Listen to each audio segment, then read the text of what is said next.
There's always more than enough to talk about when Steve Bone pitches up on Pompey Sound and podcast, of course.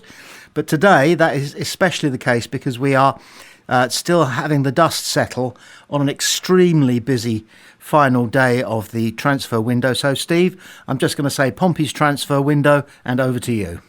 Oh, wow. Okay, where to start? This could take the whole half hour, couldn't it, really?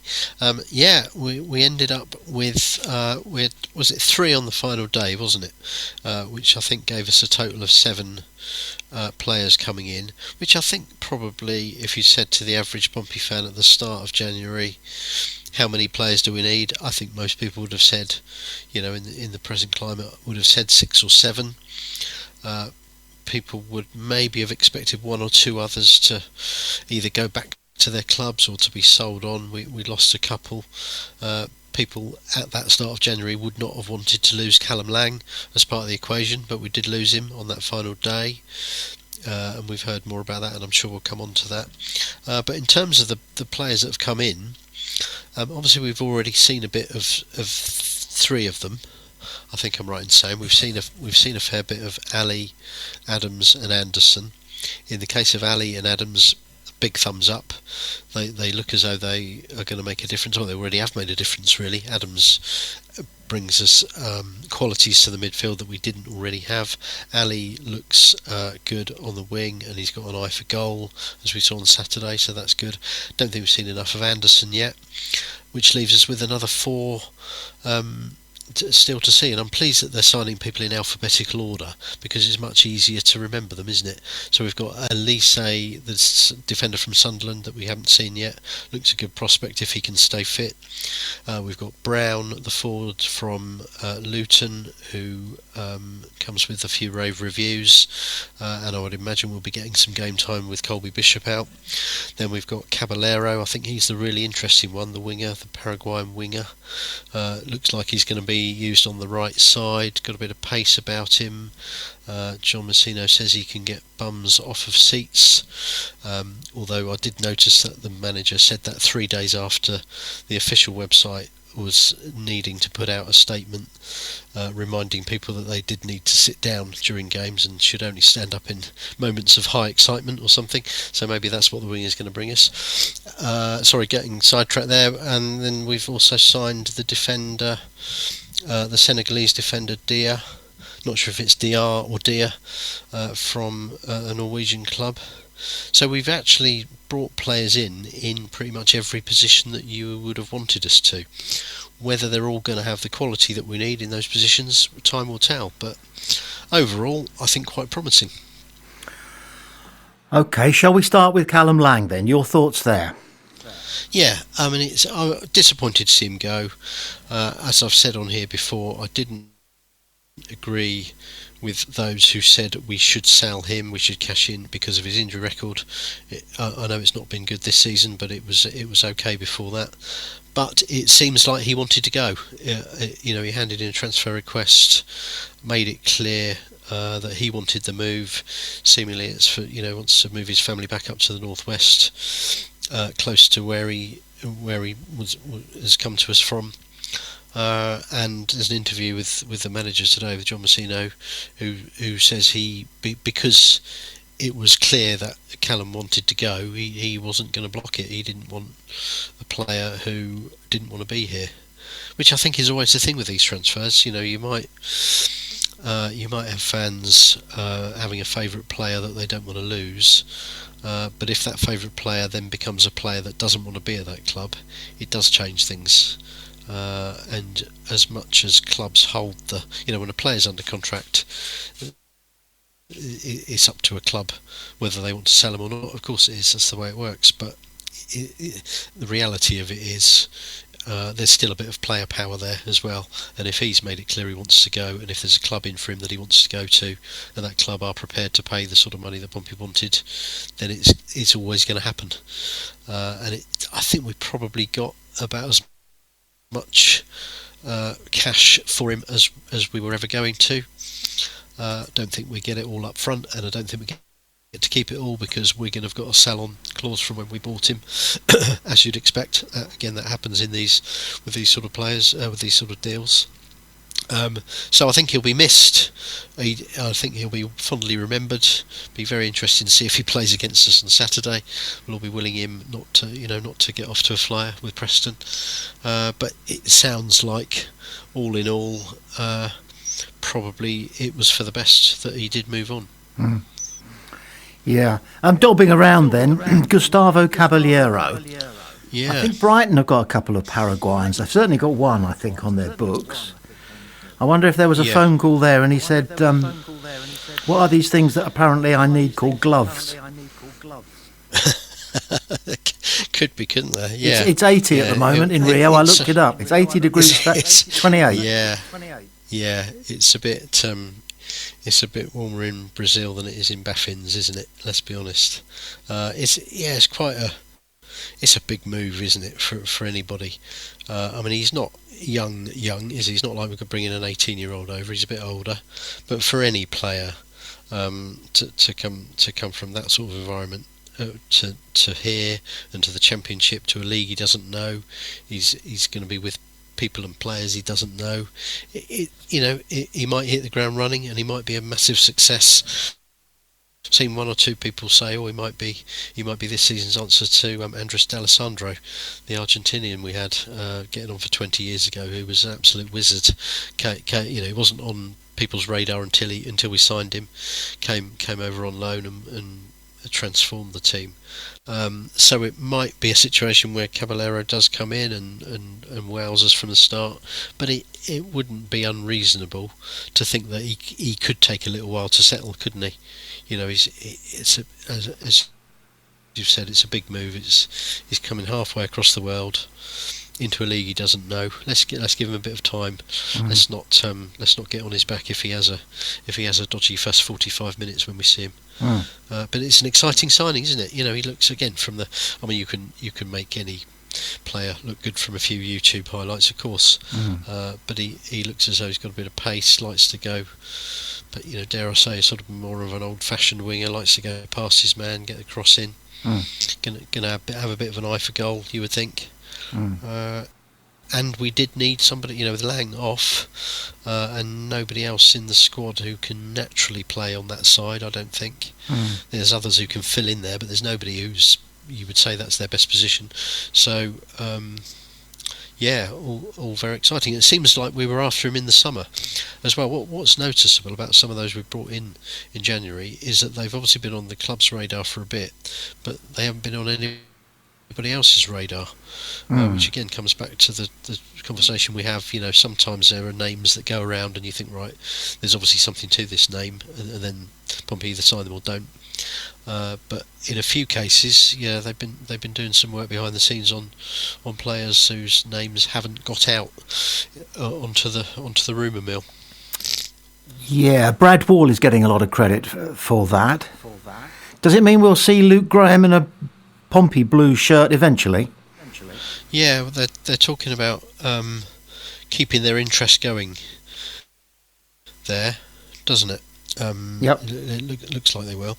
In this, go back to that one in the summer, and same with the Ingleson, Sheffield Wednesday midfielder, who it didn't go anywhere. I don't think, did he? In the end, we wanted him. Millwall wanted him. And I think maybe a few others wanted him as well. Didn't go anywhere. So I think, with both those players, I think we will keep tabs on them. The fact there's been interest in them now means there'll be other clubs probably sniffing around, seeing what happens with them. A lot can change with those players and at their clubs between now and the summer. But it seems like we may well go back to them. We do seem, with other players, to have looked at them and had them on the spreadsheet, as it were, across multiple windows. So, including with Caballero, it sounds like we were looking at him in the summer. So, as I say, it's the sensible way to do things, isn't it? If you miss out on somebody once, doesn't mean you have to give up on it altogether. Let's talk about the Senegalese via Norway, Madio Diodie, I think is his full name.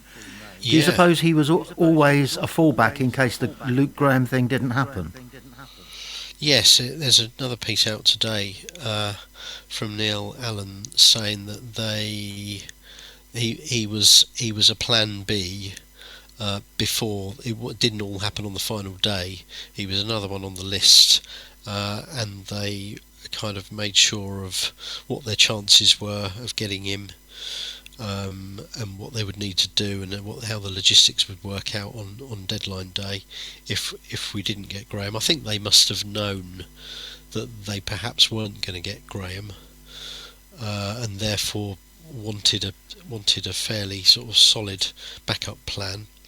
And it seems like this, it was all. It does end up being a bit last minute, doesn't it? If you're doing it on the final day, so I think he had his medical in Oslo, which is fine. You don't have to have the medical at the club where you're signing, as long as the club are happy that it's been done properly and they can trust it. So it was all done in Oslo, and the deal was done. It just shows, doesn't it? So there's a lot of work goes into things behind the scenes for any of these deals to happen, especially when so many of these player deals now are international, aren't they? They're players coming here from abroad or going in the other direction. That's more and more the case. Certainly with Pompey, you look at who we've signed and where we've signed people from in recent years, and that's the way of it. So you have to have a good network of people in place, not just here but elsewhere, who can do some of the legwork for you. But no, he sounds another good addition, doesn't he?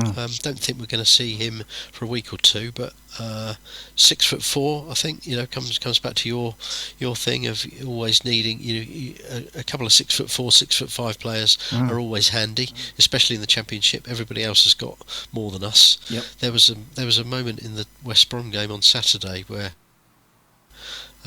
my friend John, who sits next to me, I think it was us.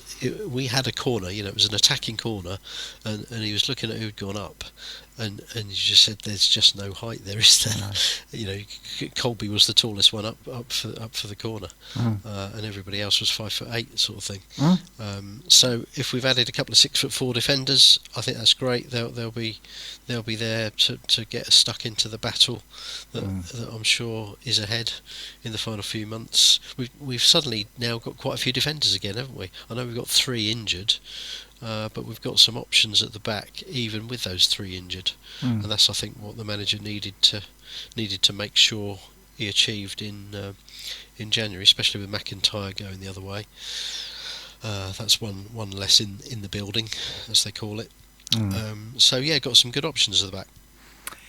Yeah, you mentioned him a little bit already, and so I want to pick your brains. I'm afraid I can't help you because Jacob Brown is new to me, and his name didn't appear on our computer screens until halfway through the last day of the window.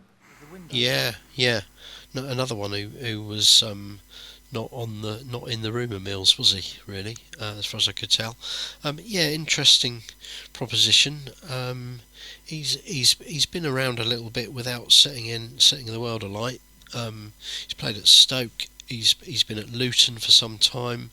Played for Luton in their brief stay in the Premier League a few times. On the face of it, signing somebody from Luton who've gone down from the Premier League to League One in a couple of quick seasons doesn't sort of set your heart racing, does it? But then probably people were thinking that about Ali, and look how he's come in and made an impression. So if Brown can make a similar impression or close to it, then that'll be great. I would imagine we will see, as I've said, we probably will see Brown. If Bishop is going to be out for a couple of weeks with his ankle, he might get the nod at number 9, mightn't he? But yeah, again, there will be fans who write him off before they've seen him and say he's not what we need, but he should have spent more on that player or the other player. And I kind of get that. You don't want to take gambles in the position we're in, but let's have a look at him. Let's give him a chance. Some of the other January signings are proving to be very good, so let's hope one or two of the others fit the same bill. What did you make of the hoo-ha about Terry Devlin going to Wrexham? Yeah, I mean, I think there was something in it. I think Wrexham are throwing a fair bit of cash around, aren't they? As they have done for some time. They've not got where they are by not spending any money. They were probably sort of flying a few kites. I'm sure Devlin wasn't the only one that they were looking at. How serious they were, how much chance they thought they had of getting him, I don't know. Might just have been quite speculative. Andy Cullen, without sort of saying yes, there was a bid for Terry Devlin, has kind of between the lines confirmed that there was. But he has said, we are not in a position where we need to sell players, and he actually says we didn't need to sell Callum Lang. He wasn't sold to raise money; he was sold because he wanted to go, which is good to hear. Devlin, I think there'd have been uproar if Devlin had gone. He's become such a favourite, hasn't he? He's become a bit of a terrace cult hero in quite a short space of time. He's fought his way into the team. I mean, in the League One promotion season, he was a squad player, wasn't he? He was in and out of the team. He didn't play that much. Always did okay when he was called upon. But last season started to become more regular. Tried it right back. I remember us talking very early on here about the idea of him being played at right back, and it was a bit of a head scratcher at first, wasn't it? But it's worked very well, and he's now, if there was now a lineup that came out without Devlin in it, you'd be demanding to know why he wasn't in it, wouldn't you? And so would he, probably, the way he's played. He's a player of the season contender. I'm glad we didn't need to sell him. And I imagine if Wrexham come back in the summer and offer twice as much, hopefully we still won't need to sell him, and hopefully he's happy here and stays here long term. Yeah, John Messina's got some interesting words to say about him today, which is that he's the most straightforward footballer he's ever met, but that and that he's now worth so much more than we paid for him. So he's been a good investment. But he also says, and if he goes before his contract is up, good luck to him. It's kind of interesting. Yeah, it is, isn't it? Yeah. I mean, as the owners have said, part of their model is to buy young players that can be developed and improved, and they become assets that you can make a profit from. So it's possible that he will be sold at some stage, but at the same time, you've got to, if you're looking to be ambitious yourself and establish yourself at championship level a bit more than we are at the moment, then there's a balance between selling people on and keeping them. You want a bit of a backbone of a team to give you some continuity, don't you? And I think if you were to survey all Pompey fans who go to Fratton Park and get them to make a list of players they'd be willing to see go, don't think Devlin would be on any of those lists. I think people want him to be sticking around long term. It'll come down to his ambitions too. If he carries on improving at the current rate, there'll be Premier League interest in him, I would think, at some point. Maybe not in the summer, but maybe a year on from there. But no, we love him, and we want to keep hold of him, certainly for now. Something about him reminds me of Stuart Pearce. Straightforward. Yeah. What you see is what you get. Heart on his sleeve, isn't it? Now, I want to ask you about the postponed game, and I want to ask you specifically this. When Pompey and Ipswich were reorganising the replayed game, which, that had been postponed, presumably with the EFL invigilating, it presumably wouldn't have been a valid argument that you can't have the game on the Tuesday evening, the day after the transfer window ends, because we intend to do a lot of business right at the end, and that will mean that our new players won't be registered in time. That's the fact of it, but you can't use that as an argument, can you? No, I'm sure you can't. No, you have to play. You have to come up with a reasonable. I don't actually know how it works. Whether I don't know who, when a game is postponed. When it was postponed from that first Sunday in January because of the frozen pitch. I'm not sure what the process is for finding the new date. Does the home team suggest a date? Obviously, you have to find a Tuesday night for it. when there's no other games on, and you don't want to leave it too long in the season. I think they have a duty to try to fit it in, sort of as soon as they can, don't they? Yeah. But no, you wouldn't have thought. I mean, I don't even think that Pompey would have, if one of the other parties had suggested Tuesday, February the 3rd, I don't think anyone at Pompey would have said, "Oh no, in advance." I don't think anyone would have said that's the day after the transfer window ends that we might be in a state of flux. No, we don't want it then. I mean, it has thrown up all sorts of conspiracy theories from Ipswich fans, hasn't it? Yes. They want us. They want the points awarded. They want us to have points deducted. They want the game to be replayed. I see somebody suggested it should be now played at Ipswich because it's been postponed twice. They're just making up their own sort of penalties and rules, I think, for it. It's unlucky. It's unfortunate.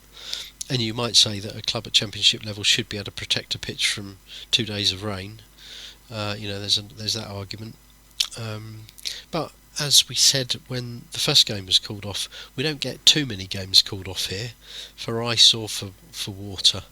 So, if we were calling games off if we were calling 3 or 4 off a season, then maybe the league would need to get involved and say, right, you need to invest a bit more in pitch protection. But that's not happening. And I'm afraid Ipswich is just going to have to come down here another Tuesday night.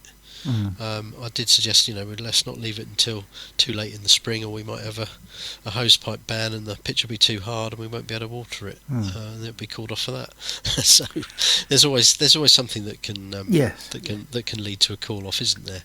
It happened to suit Pompey that we didn't play it this week, but we had you might also say we had a bit of momentum after Saturday, beating West Brom quite comfortably, and actually we'd have quite liked to play it. So true. Works both ways. And talking about waterlogged pitches and the fact that Caballero is going to be surprised by the English weather, I think I was surprised when I did a bit of research and discovered that the country which has the most games called off because pitch waterlogged is Brazil. Is it really? Yeah. Well, there we go. Perhaps he won't be that surprised. They have no drainage. Perhaps he'll be used to it. No drains. I suppose. Yeah, tropical storms and all that. Exactly. Yeah. Well, there we go. See, it's not, and we all thought rain was just a British thing that we could complain about. Those Brazilians like to moan about it as well. Yes. There's been a breakdown on the deal involving Callum Lang taking him to Preston, which comes from a journalist up there who has discovered that it's 500,000, 375 straight away, and the rest sometime during the summer. It's good to know the numbers, though, isn't it? It is. Sorry, 500,000. The whole deal is 500,000.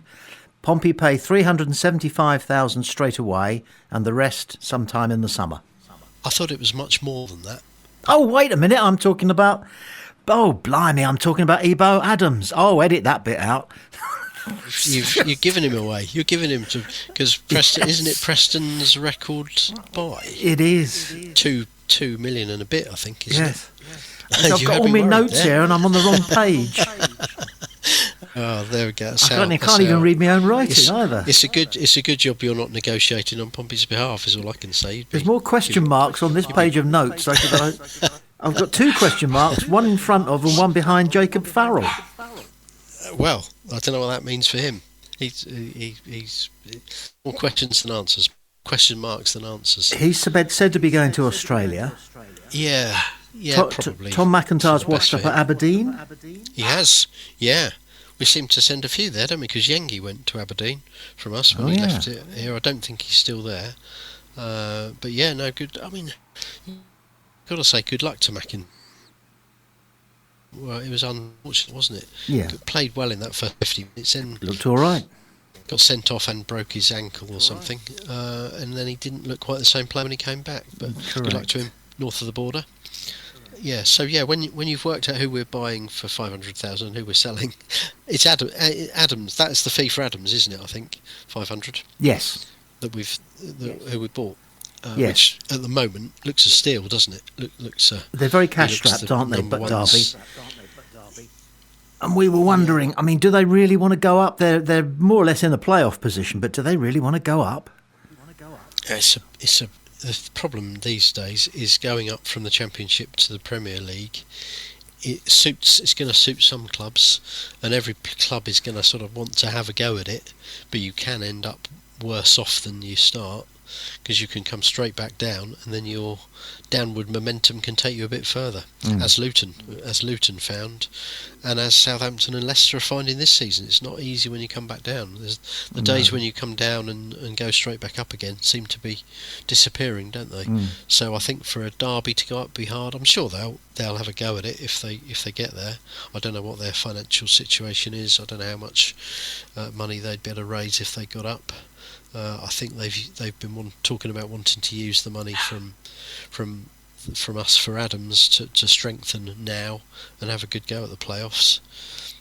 So good luck to them if they get there. Interesting, isn't it, that they came up? They're only in their second season in the Championship like us, and they're already at that stage. There's a few Pompey fans saying, "Well, if they can be up there, why can't we?" If only it was that simple. But yeah, it's, if you said to Pompey fans, do you want to go up to the Premier League just yet? I think most would probably, plenty would say yes, let's have a go and let's have the excitement of it and see how we do.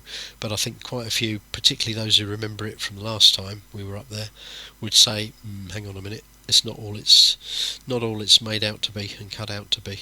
Be careful up there. Your thoughts on Preston then? Tough game. I have to wonder whether Lang, if he's available, will be selected to play against us. But where are we now? Where are we on the pitch at this moment in time going into that game? Well, I think we're in quite good nick, actually. Where the first half against West Brom I thought was our best half of the season, certainly the best half that I've seen at home this season, and actually up there with any half that we saw last season. In fact, it was a brilliant display first half. We sort of took off the gas a little bit second half when the game was won. West Brom were very poor, weren't they? They didn't have anything going for them at all, so that was a factor as well. But I think it's 4 wins, 4 draws and 1 defeat in our last 9, and that's not bad. That's not relegation form. I personally think we're heading for a finish similar to what we had last season, 16th. I think we'll do it we'll be safe with a couple of games to spare. Preston away is a tricky one. It's a long way to go in the middle of winter. I can see it being quite a dour game, but I can see us nicking a point. I think Lang will probably play. Don't think he'll score.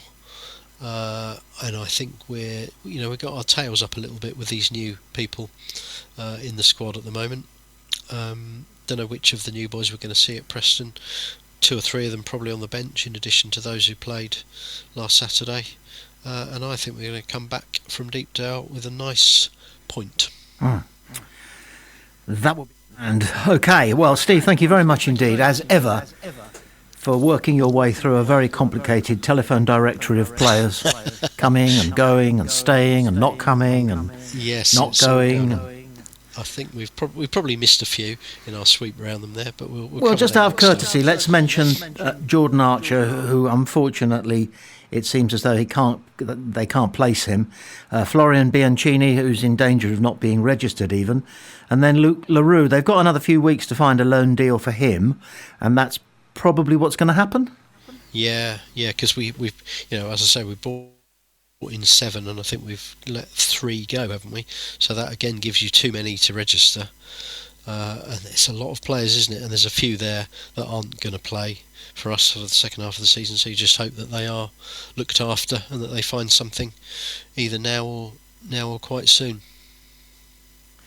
Yeah, I've got one funny point just to end on, and it's only about the changing face of football in England. Not that long ago, if you were to watch players training and having a training game, you would hear a lot of shouting, but it would always be people's names. So it'd be Dave over here, Mick, Steve, Terry.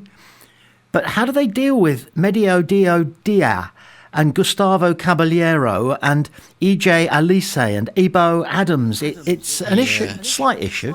I bet they'll soon know. Knowing an English football club, they'll soon all have 1-syllable nicknames, don't you think? Yes. Caballero will be Gus, probably Gustavo will be Gus. Yes. I suppose Dia I don't know what you shorten that. Well, you could just call him Deer or D. They'll probably call him D, won't they? Is Swanson Swanee? Swanee or Zaki. I don't know. Yes, because Williams is Willie, isn't he?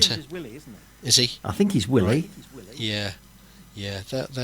We'll find out in John Massinio's interviews when he starts talking about these players, because he does sometimes use their nicknames, doesn't he? He used to confuse me a bit when he called Cassini Yengi Cass, because I would have thought he should have been in Kuss rather than Cass. But yeah, I think that's how we're going to find out. But I guarantee they'll all have one-syllable nicknames before February's out. Well, Boydo to Boney, thanks again. No problem. Look forward to the next one.